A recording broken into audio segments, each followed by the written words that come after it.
기도하시겠습니다. 애통하는 자를 위로하시는 좋으신 아버지 하나님, 이 시간 하나님께 나아가서 우리의 마음을 쏟아놓고 예배하는 복을 주시니 감사합니다. 모든 죄인들의 친구가 되어주시고 연약한 자들의 힘이 되시는 주님께 우리의 마음을 고정하여 드리는 귀한 시간으로 삼아 주옵소서. 오늘도 생명의 말씀이 들려짐으로 마음의 태도를 고쳐서게 하여 주시고, 하나님 등 뒤에서 원망하기보다 하나님 앞에 와서 탄식하며 나아가는 지혜로운 백성들이 되게 하여 주옵소서. 오늘도 우리의 구별단 결단 위에 주의 축복이 가득하시길 간절히 원하오며 예수 그리스도의 이름으로 기도합니다. 아멘. 오늘 우리에게 주시는 하나님의 말씀은 마태복음 5장 4절입니다. 마태복음 5장 4절입니다. 애통하는 자는 복이 있나니 그들이 위로를 받을 것이며, 이는 살아계신 하나님의 말씀입니다.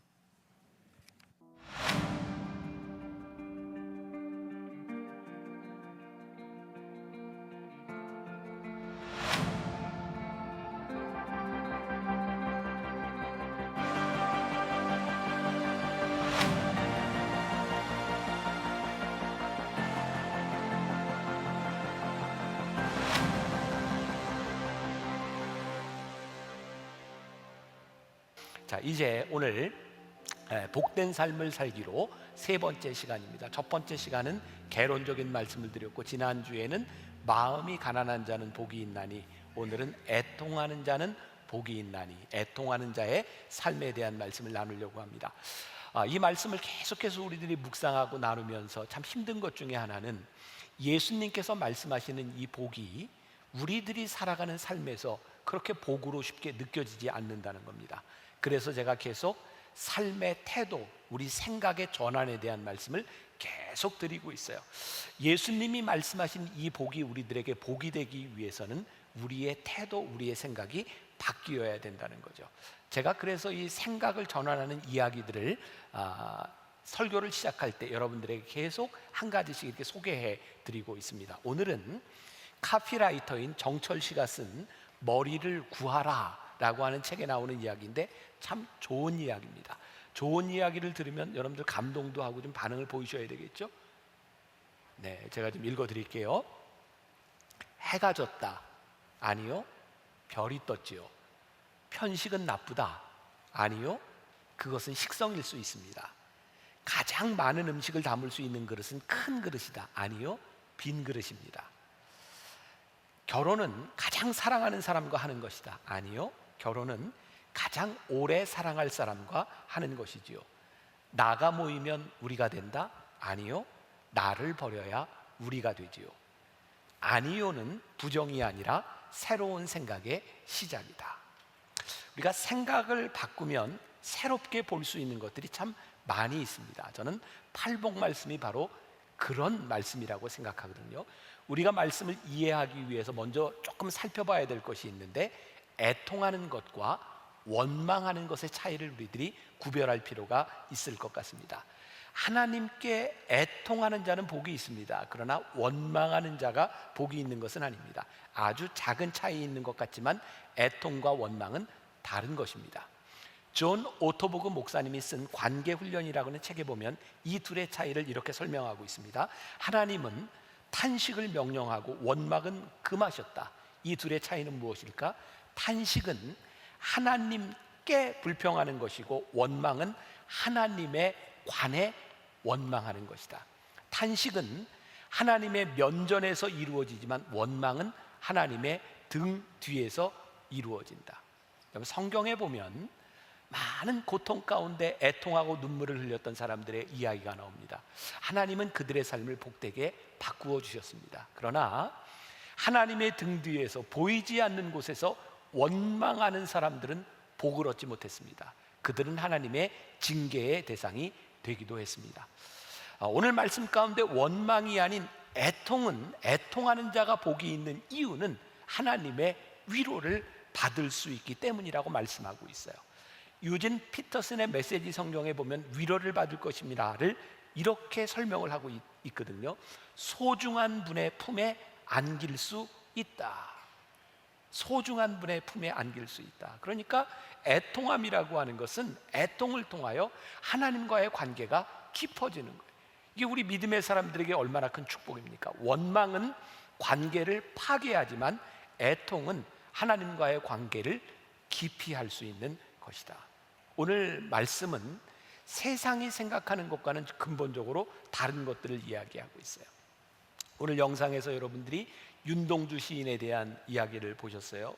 윤동주 시인은 팔복이라고 하는 시를 썼는데요, 1940년 12월, 아마 일제치하에서 우리 민족이 가장 힘든 때를 지나가고 있었던 그때 윤동주 시인이 팔복이라는 시를 썼습니다. 그는 크리스찬이었죠. 이렇게 시를 썼습니다. 슬퍼하는 자는 복이 있나니, 슬퍼하는 자는 복이 있나니, 슬퍼하는 자는 복이 있나니, 슬퍼하는 자는 복이 있나니, 슬퍼하는 자는 복이 있나니, 슬퍼하는 자는 복이 있나니, 슬퍼하는 자는 복이 있나니, 슬퍼하는 자는 복이 있나니, 저희가 영원히 슬플 것이요. 윤동주 시인에게 어떤 마음이었을까요? 앞이 보이지 않는 우리 민족의 처절한 아픔 가운데서 그는 슬퍼하는 자가 복이 있다, 슬퍼하는 자가 복이 있다, 그리고 그것이 복이라면 우리는 영원히 슬플 것이다. 아마 신앙인이었던 이 윤동주 시인의 마음 가운데 슬퍼하는 자들에게 하나님의 위로가 있으니 영원히 슬플 수 있는 여러분들에게 그것이 복입니다. 지금 그 이야기를 하고 있는 것이 아니었을까요?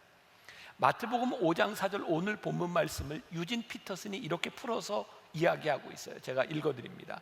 가장 소중한 것을 잃었다고 느끼는 너희는 복이 있다.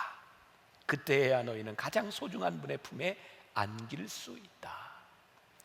가장 소중한 것을 잃었다고 생각하는, 느끼는 너희에게 복이 있다. 그때야 너희는 가장 소중한 분의 품에 안길 수 있기 때문이다. 우리 주변에서 종종 애통하는, 많이 힘들어하는, 슬픔을 당한 사람들을 봅니다. 때때로 우리들이 그 사람들을 만날 때 우리가 이런 표현을 쓰죠. 내가 무슨 말로 위로할 수 있으리요? 우리가 어떤 말로도 위로할 수 없을 때 우리는 어떻게 하나요? 그냥 가서 안아줍니다. 아무 말 하지 않아도 안아줍니다. 그런데요, 우리가 누군가를 안아줄 때 그 사람을 안아주는 이 강도와 그 사람을 안아주는 그 길이는 무엇에 비례할까요? 저는 슬픔에 비례한다고 생각하거든요.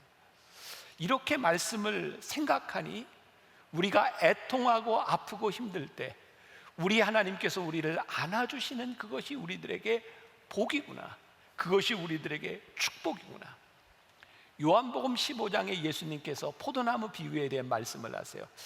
너희들이 열매를 맺었으면 좋겠다. 그런데 열매를 맺기 위해서는 그 가지가 나무에 붙어 있어야 한단다. 그래야 열매를 맺는단다. 그런데 오늘 말씀이 이렇게 연결이 되는 것 같아요. 우리가 애통하고 힘들어하고 슬퍼할 때 우리들이 하나님 품 안에 쫙 달라붙을 수 있으니 그것이 우리들에게 복이구나. 하나님의 품 안에 우리들이 달라붙을 수 있음으로 인하여 우리들의 삶의 열매를 맺을 수 있으니 그것이 우리들에게 축복이구나. 오늘 여러분들과 제가 풀어야 될 숙제는 무엇이냐면, 이렇게 애통하는 것이 나에게 축복으로 고백될 수 있는가, 오늘 이 문제를 우리들이 풀어나가야 되는 거죠. 여러분, 우리들의 인생을 살면서 애통하는 것이 불행함으로 끝나는 사람이 있는가 하면, 애통함 가운데서 하나님의 품 안에 안기는 축복을 경험할 수도 있는 거죠. 제가 얼마 전에 참 흥미롭게 보았던 책 중에 하나가 일본의 히스이 고타로라고 하는 사람이 쓴 하루 한 줄 행복이라는 책입니다. 여기에 보면 참 좋은 글들이 많이 나와 있습니다. 여기 이런 글이 있어요. 영화에서 가장 고민하는 배역은 주인공이고 문제도 주인공한테 가장 많이 발생한다. 문제가 전혀 일어나지 않는 사람은 행인 1, 행인 2로 불리는 사람들이다. 어째서 당신에게 괴로운 일이 그토록 많은지 알겠는가? 그렇다. 당신이 인생에서 영화의 주인공이기 때문이다. 우리가 이 땅 위에 살아가는 동안 우리들의 인생의 고통이, 우리들의 삶의 애통이 끊이지 않는 이유는 무엇이냐면, 우리들이 우리들의 인생의 주인공이기 때문입니다.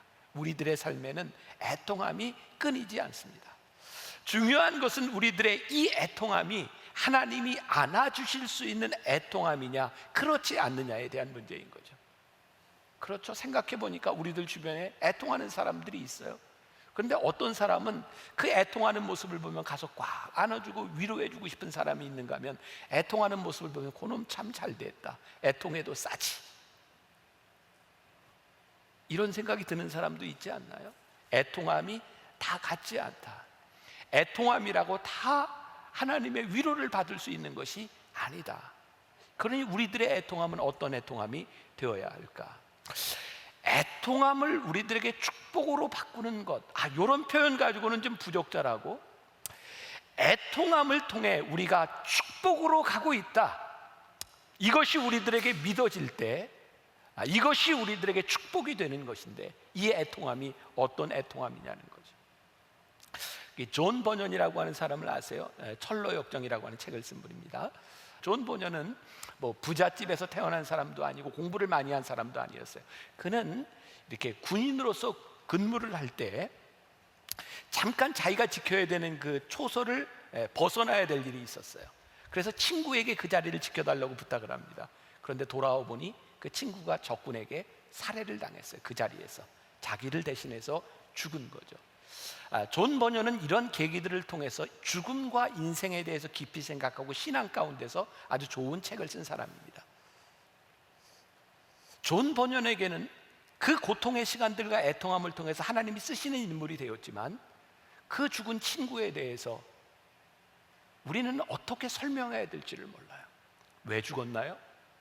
여러분, 우리의 인생에 다가오는 애통함과 우리들의 고통함이라는 것은 때때로 우리들이 이해할 수도 없고 우리들이 설명할 수도 없는 일들이 참 많습니다. 여러분, 지금 여러분들에게 일어나고 있는 그 애통함들을 우리들이 다 이해할 수 있으면 좋을 텐데, 우리들이 이해할 수 없는 그 애통함 가운데서 하나님께서 그 애통함을 어떻게 우리들에게 축복으로 만들어 가시는가, 그 애통함이 복되다, 하나님께 위로를 받을 수 있으므로 그 애통함이 복되다. 오늘 저는 여러분들과 그런 이야기를 하고 싶고, 여러분, 애통함은 우리들의 인생의 캄캄한 밤이죠. 애통함의 시간을 지날 때 아무것도 보이지 않는 것 같죠. 힘든 시간들입니다. 그런데요, 누가 그런 이야기를 했습니다. 우리는 낮이면 모든 것을 환히 볼 수 있다고 생각하는데, 밤이면 캄캄해서 아무것도 볼 수 없다고 생각하는데, 실상 낮에 우리들이 볼 수 있는 것은 제한되어 있다는 거예요. 밤의 칠흑 같은 어둠 속에서 이 빛 가운데는 보이지 않던 저 멀리 있던 별빛을 볼 수 있는 것은 우리 인생의 가장 캄캄한 어둠 가운데서 우리들이 별빛을 볼 수 있어요. 그래서 우리의 애통함 가운데서 우리의 인생을 이끌어 가시는 하나님의 위로하심과 하나님의 손길을 경험하는 것, 그것이 우리들에게 복이다. 이 애통함을 통해서 우리들이 어떤 축복을 우리들이 배울 수 있는가? 여러분, 이 애통함은 우리들에게만 있었던 것이 아니라 우리 주님께서 애통하셨던 흔적들을 우리는 성경에서 보게 됩니다. 먼저 이 땅 위에 메시아로 오시는 예수님께 대한 예언이 이사야서에 나오고 있는데, 이사야 53장에서는 예수님을 이렇게 표현하죠. 슬픔과 간고를 아는 자, 순환의 메시아로, 예수님께서 이 공생애로 이 땅 위에 오셔서 순환과 애통, 고통을 당하셨다고 말씀하고 있어요. 우리가 잘 아는 것처럼 예수님의 공생애 기간 동안 예수님이 눈물을 흘리신 이야기가 나오죠. 요한복음 11장에 나사로가 죽었다는 이야기를 듣고 예수님이 아파하시고 눈물을 흘리셨어요. 누가복음 19장에 보면 예수님께서 예루살렘을 바라보시면서, 멸망할 예루살렘을 보시면서 예수님이 눈물을 흘리셨다고 기록이 되어 있어요. 예수님께서 우리의 죄를 지고 질고를 가지고 십자가를 지시기 전에 겟세마네 동산에서 기도하실 때 예수님은 땀방울이 핏방울이 되도록 기도하셨는데, 이번 말씀을 준비하다 우리 예배팀에서 저에게 보여준 그림이 하나 있었어요. 겟세마네의 예수라고 하는 바실리 페로프라고 하는 사람이 그린 그림인데, 이런 그림이었어요. 우리는 예수님을 생각할 때 그냥 바위 위에 손을 얹고 앉아서 기도하시는 예수님을 생각했는데, 겟세마네 동산에서 기도하시던 예수님이 바닥에 엎드려 고통과 아픔 가운데 기도하시던 예수님의 모습이 저 모습이었겠구나. 예수님은 이 땅 위에 공생애를 지나시는 동안 많은 애통함의 시간들을 가지셨거든요. 히브리서 5장 7절에는 이런 말씀이 있어요. 그는 육체에 계실 때 자기를 죽음에서 능히 구원하실 이에게 심한 통곡과 눈물로 간구와 소원을 올렸고, 심한 통곡과 눈물로 기도하셨던 예수님. 그런데 예수님의 애통함을 보면 하나의 중요한 맥이 하나 관통을 하고 있는데, 그것은 하나님이 아니었다면, 하나님의 뜻이 아니었다면 애통할 수 없었던 일, 하나님 때문에 예수님이 애통하셨던 일들이 성경에 기록이 되고 있어요. 그래서 오늘 우리들이 스스로 물어야 될 질문입니다. 애통하는 자는 복이 있다고, 애통하는 자는 위로를 받을 것임이라고 말씀하고 있는 그 애통함이, 우리들이 당하고 있는 그 애통함이 하나님으로 인하여, 하나님 때문에 우리들이 가슴 아파하고 아파하는 일이라면 그것이 우리들에게 복이 있다. 오늘 본문 말씀에 애통이라고 하는 말은 헬라어의 펜테오라고 하는 말입니다. 이건 잊어버리셔도 괜찮아요. 제가 이걸 이야기하는 이유는 이 슬픔과 애통이라고 하는 말을 표현하는 단어들이 있는데, 이 헬라어의 펜테오라고 하는 말은 인간이 느낄 수 있는 가장 아픈 것을 표현하는 말이라는 거예요. 마치 심장을 꿰뚫는 것 같은, 뼈를 깎는 것 같은, 살을 애는 것 같은 아픔과 슬픔을 이야기한다는 거예요. 애통하는 자는 복이 있나니라고 말씀하셨을 때, 우리들이 어쩌면 우리의 인생에 가장 힘들고 아픈 그 슬픔을 우리들에게 이야기하고 있다는 거예요. 우리말로 하면 표현 중에 단장이라고 하는 말이죠. 단장의 아픔, 단장의 슬픔 들어보셨어요? 뭐가 생각나요? 단장의 미아리 고개? 단장? 이게 무슨 말인가? 옛날 중국의 진나라 때 환원이라고 하는 사람이요, 총나라를 정벌하려고 가는 도중에 새끼 원숭이를 하나 잡습니다. 이 새끼 원숭이를 따 어미 원숭이가 울면서 계속해서 따라왔고요, 배 위에 올라갔을 때 어미 원숭이가 죽습니다. 그때 어미 원숭이의 배를 갈라보니 얼마나 슬프고 애통했는지 창자가 끊어져서 죽었습니다. 이게 단장, 창자가 끊어졌다는 슬픔에 대한 이야기예요. 얼마나 아프고 힘들었으면 창자가 끊어졌겠습니까? 여러분, 우리의 인생에 우리들이 당하는 애통과 슬픔, 그런데요, 이 애통과 슬픔이 어디로부터 오는가? 그것이 어떤 세상적인 육체적인 만족을 채우기 위해서, 우리들이 권세와 지위를 가지기 위해서 물질이 채워지지 않는 것에 대한 아픔과 슬픔이 아니라는 거예요. 우리들의 아픔과 슬픔의 종류가 다르다는 거예요. 그래서 마태복음 6장 31절부터 32절에 이런 말씀이 있죠. 그러므로 염려하여 이르기를 무엇을 먹을까, 무엇을 마실까, 무엇을 입을까, 그것 때문에 아파하지 말아라. 이는 다 이방인들이 구하는 것이다. 이런 애통함이 하나님께 위로를 받는 것이 아니다. 또한 우리들이 구별해야 될 것이 있다. 우리들에게 찾아오는 죄책감이라고 하는 것 있죠. 여러분, 가인이 그의 동생 아벨을 죽이고 하나님께 이런 이야기를 합니다. 창세기 4장 13절에 가인이 여호와께 아뢰되 내 죄벌이 지기가 너무 무거우니이다. 죄책감으로 힘들었어요. 아팠어요. 그래서 이 죄책감에 대한 문제, 우리의 죄에 대한 문제, 이거 해결하려고 예수님 당시에 바리새인, 사두개인 바리새인, 그들은요 율법을 만들어 놓고 그것을 지키려고 애쓰는 것으로 문제를 해결해 보려고 하죠. 주님이 그거 복되다고 말씀하시지 않았어요. 불교에서 이런 용어를 쓰죠. 장좌불화. 무슨 말이에요? 잠도 안 자고 등도 기르지 않고 눕지도 않고 고행하는 거예요. 용맹정진, 잠도 자지 않고 그렇게 수행하는 겁니다. 이렇게 고통을 통해서. 여러분, 그 고통의 문제, 우리들이 당하는 고통이 다 복이 있다라고 말씀하시는 것이 아니죠. 여러분, 잠언 17장 22절에 보니까 심령의 근심은 뼈를 마르게 한다. 하나님 때문에 당하는 고통이 아니라, 애통함이 아니라면 그것은 오히려 우리의 심령, 우리의 뼈를 상하게 하는 것이라고 말씀하고 있어요. 고린도후서 7장 10절, 세상 근심은 사망을 이루는 것이다. 그러니까 우리들이 사망에 이루는 아픔과 주님께 위로를 받을 수 있는 아픔을 우리들이 구별해야 되는 거죠. 어떤 애통함이 위로가 있으며 그 애통함이 우리들에게 어떻게 축복으로 우리들에게 와질 수 있는가? 그것은 주님의 위로를 받을 수 있는가 아닌가에 있는 것이죠.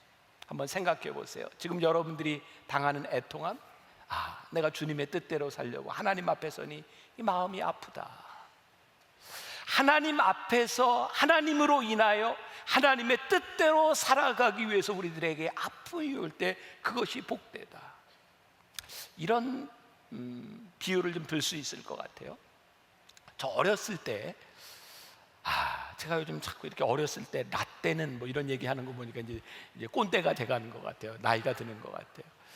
아마 제 나이 어간에 있는 분들은 그런 기억이 있을 겁니다. 초등학교 다닐 때 이렇게 교실 청소를 학생들이 했죠, 분단별로. 그때는 바닥이 다 마룻바닥이라 막 초를 가지고 이렇게 문지르고 왁스칠을 하고 이렇게 바닥을 막 닦았던 때입니다. 그리고 청소를 하면서 이렇게 총채, 먼지털이를 가지고 막 이렇게 털죠. 제가 어렸을 때 참 잊혀지지 않는 기억입니다. 이렇게 먼지를 털고 있는데 교실 창문에 해가 이렇게 쫙 비치는데 먼지가 막 나란히 하얀 먼지가 이렇게 햇빛 사이에 이렇게 보이는 거예요. 햇볕이 않으면 보이지 않았을 텐데 그때 우리들이 어떻게 해야 되죠? 먼지가 없어질 때까지 숨을 참다가 죽어? 이거 해결이 안 되는 부분이에요. 안 돼요. 근데 먼지가 이렇게 쫙 보여요. 제가 말씀을 준비하다가 그런 비유가 생각이 난 거예요. 햇볕이 아니었으면 보이지 않을 먼지가 눈에 보이는 거예요. 하나님이 아니었으면 내 인생에 애통하지 않아도 될 일들이 하나님으로 인하여 하나님의 말씀이 우리 가운데 들어오므로 우리들에게 애통함이 찾아와요. 중요한 것은 하나님 때문에 우리들에게 애통함이 느껴지고 마음이 슬플 때 거기에게 위로가 있다. 누구도 하나님 앞에서 죄의 유혹 앞에서 완전할 수 없습니다. 그러나 슬퍼하고 애통하는 자를 하나님이 위로하신다고 말씀하고 있어요. 여러분들 기억하세요. 힘들고 아프고 애통하고 하나님 앞에 서서 견딜 수 없을 때 여러분들이 하나님의 위로를 받아야 축복이지, 그 아픔을 나 스스로 해결하려고 하는 것은 복이 아닙니다. 얼마 전에 제가 보았던 크리스찬니티 투데이라고 하는 잡지에 나온 기사였어요. 2017년 통계입니다. 3년 전 우리나라에 자살에 대한 이야기를 하고 있는데 40대, 50대 남자의 자살률이 가장 높답니다. 어느 정도 비율로 높으냐? 같은 나이대 여자에 비해서 50대 남자의 자살률이 3.6배랍니다. 이 잡지에서 얘기하려고 하는 게 뭐냐면 우리나라 IMF가 왔을 때 그 많은 어려움 가운데서 40대, 50대 가장들이 자살을 했는데 코로나 이후에 이 팬데믹으로 인하여 어려움이 왔을 때 또 40대, 50대 남자들이 자살을 할까 봐 이것이 걱정이 된다는 거예요. 그러면서 왜 40대, 50대 남자들이 자살을 하는가? 그 이유 가운데 하나를 위로받는 것이 익숙하지 않아서 위로받지 못하고 죽는다는 거예요. 제가 오늘 이 말씀이 우리들에게 정말 복이 되기를 원하는데 여러분들 누구에게도 이야기할 수 없는 우리들의 속에 죄로 인하여 우리들의 삶에 우리들이 이해할 수 없는 애통함이 올 때 우리들에게 무엇이 복이냐면 하나님의 위로를 받는 것이 복임을 우리들이 알아야 되는 거예요. 그럼 다윗의 범죄를 우리들이 알고 있어요. 다윗이요 어느 날 하나님 앞에 참 무서운 범죄를 저지르죠. 밧세바를 범합니다. 근데 다윗은 그게 죄라고 생각하지 않았습니다. 그는 그가 가지고 있는 권력으로 누릴 수 있는 것이라고 생각했겠죠.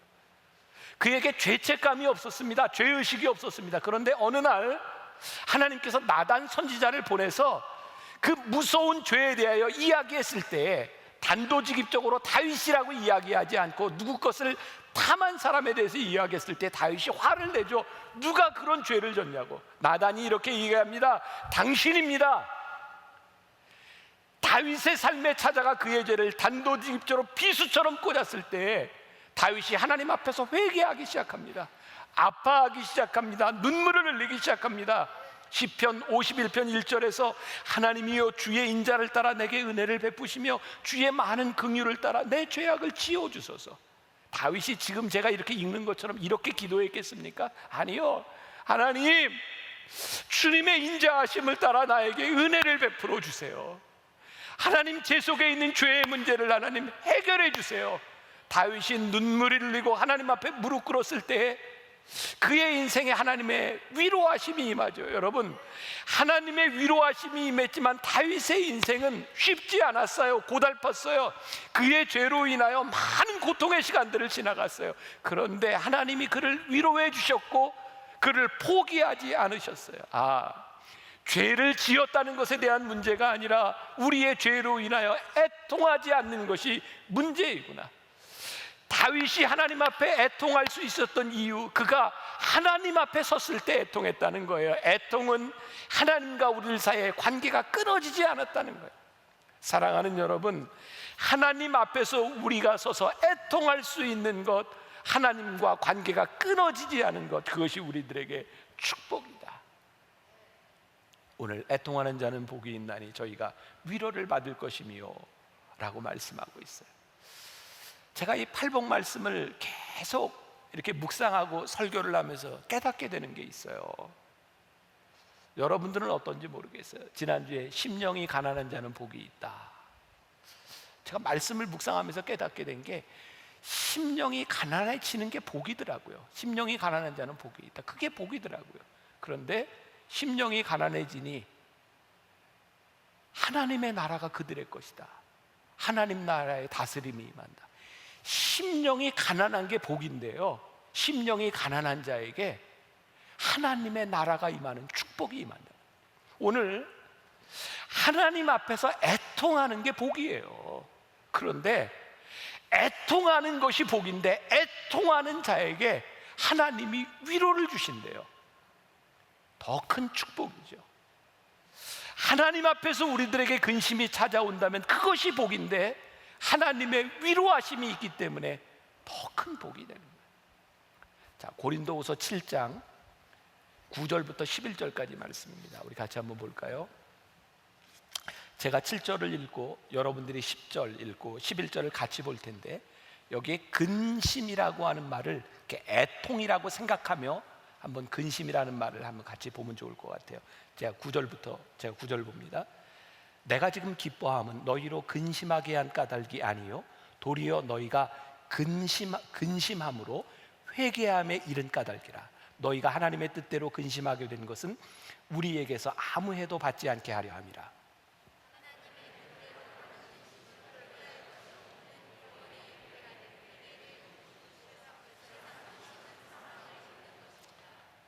같이 봅니다. 보라, 하나님의 뜻대로 하게 된 이 근심이 너희로 얼마나 간절하게 하며 얼마나 변증하게 하며 얼마나 분하게 하며 얼마나 두렵게 하며 얼마나 사모하게 하며 얼마나 열심 있게 하며 얼마나 벌하게 하였는가. 너희가 그 일에 대하여 일체 너희 자신의 깨끗함을 나타내었느니라. 이 말씀을 읽는데요, 이게 저에게 와닿는 거예요. 하나님의 뜻대로 하는 그 근심이 하나님 앞에서 우리들에게 애통함으로 인하여 우리들에게 와지는 것이 뭐냐면, 얼마나 너희로 간절하게 하며 얼마나 너희들의 죄에 대하여 변증하게 하며 얼마나 악함에 대하여 분하게 하며 얼마나 두렵게 하며 얼마나 사모하게 하며 얼마나 열심히 있게 하며. 하나님 앞에 애통하고 근심하는 것이 얼마나 큰 축복이냐면, 그것으로 인하여 얼마나 간절하게, 얼마나 분하게, 얼마나 두렵게 우리들의 인생을 바꾸어 주시는데, 진짜 큰 축복이 뭐냐면 그 일로 인하여 우리들이 애통하고 슬퍼할 때 우리들이 하나님의 품 안에 안길 수 있고 그분이 우리를 위로하신다. 자, 이런 생각을 해보세요. 어떻게 위로할까요?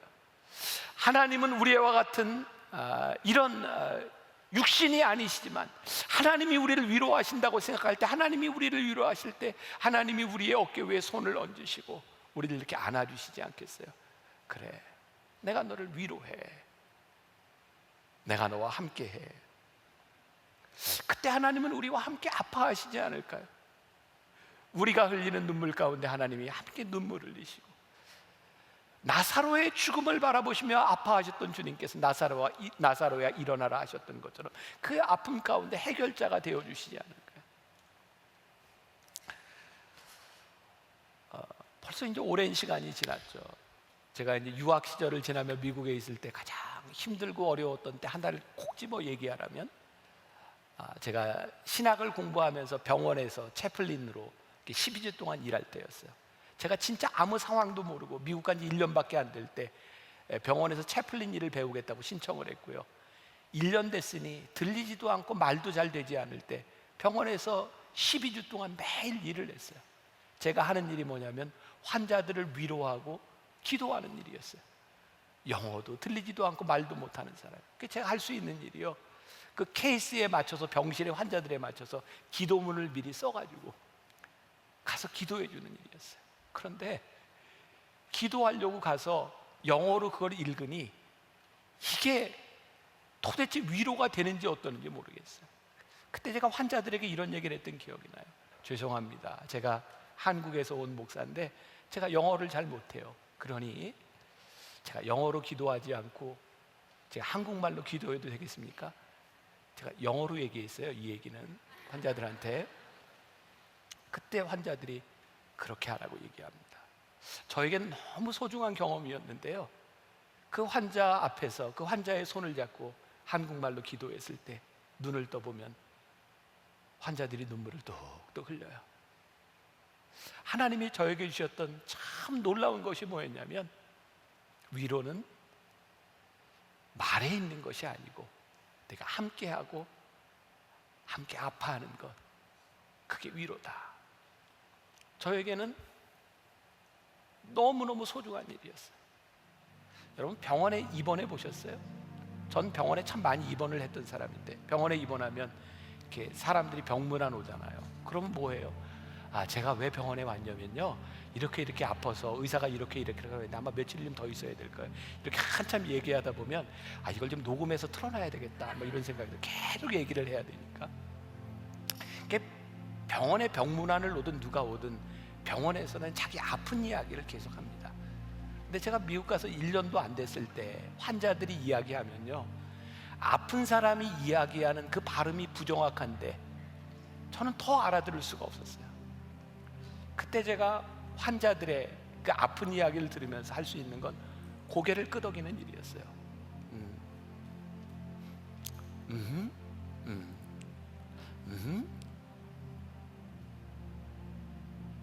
다 되더라고요. 같이 아파하고 같이 눈물 흘리고. 저에게는 그게 참 귀중한 믿음의 자산이고 믿음의 추억이었어요. 하나님은요, 하나님으로 인하여 아파하고 애통하는 자들의 편에 계셔서 하나님은 그 사람을 위로하시고 함께 하시고 손을 얹어주세요. 애통하는 자 편에 하나님은 계시다. 죄로 인하여 마음이 아플 때 하나님은 우리 편에 계시고, 우리의 인생의 실수로 인하여 아파할 때 하나님은 우리 옆에 계시고, 앞이 보이지 않는 캄캄한 어둠 가운데서 실망 가운데 있을 때 하나님은 우리 곁에 계신다.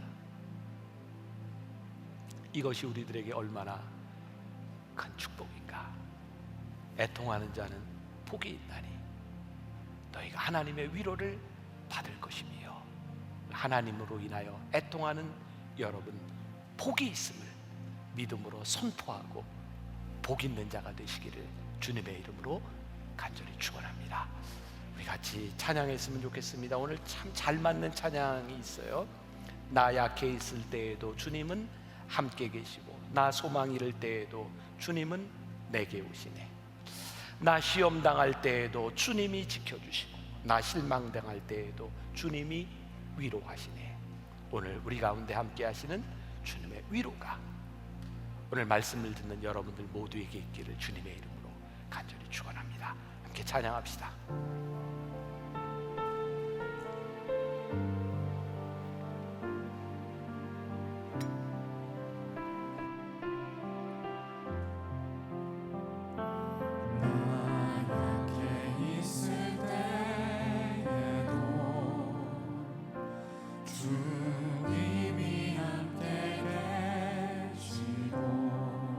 나 소망 잃을 때에도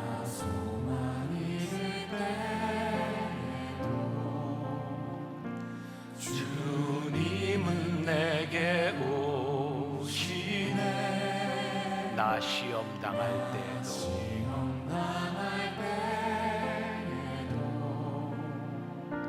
주님이 지켜주시고,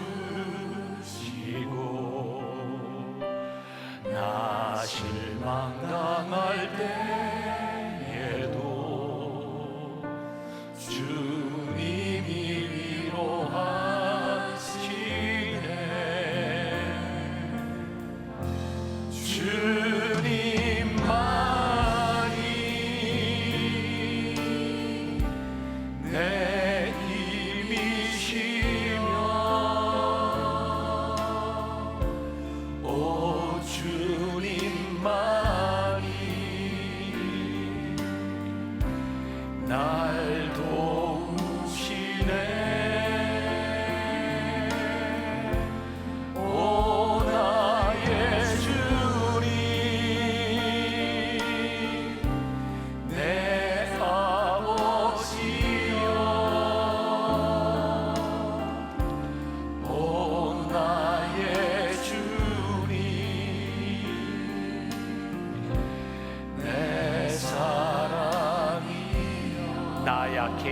때도 약해 있을 때 그렇습니다. 주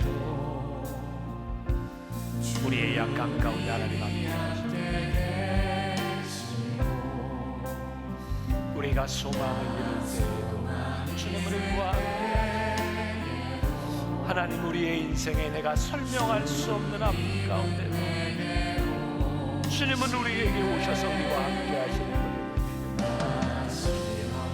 주님 우리가 하나님의 위로를 받는데 익숙하지 않은 사람, 그래서 주의 은혜와 축복을 누리지 못하는 사람들이지만 주님 이 시간을 지나가는 동안 주님 하나님 앞에서 내 모습을 보니 눈물이 나고 하나님 앞에서 내 모습을 보니 아파할 수밖에 없는 인생 가운데 그것이 우리들에게 복음을 선포하게 하소서. 주님만이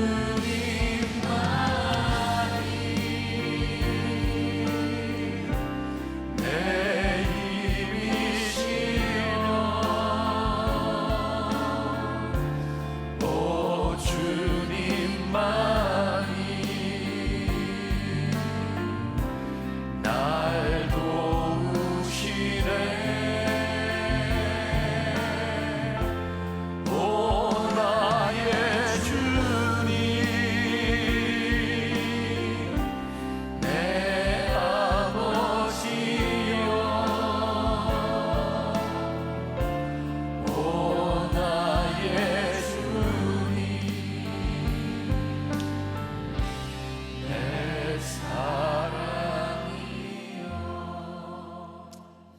지금은 우리 주 예수 그리스도의 은혜와 하나님 아버지의 무한하신 사랑과 성령의 인도하심이 애통하는 자는 복이 있나니 저희가 위로를 받을 것이니요 그 믿음 붙들고 이 세상으로 나가는 당신의 사랑하는 모든 백성들 위해 지금부터 영원까지 함께 하시기를 간절히 축원하옵나이다.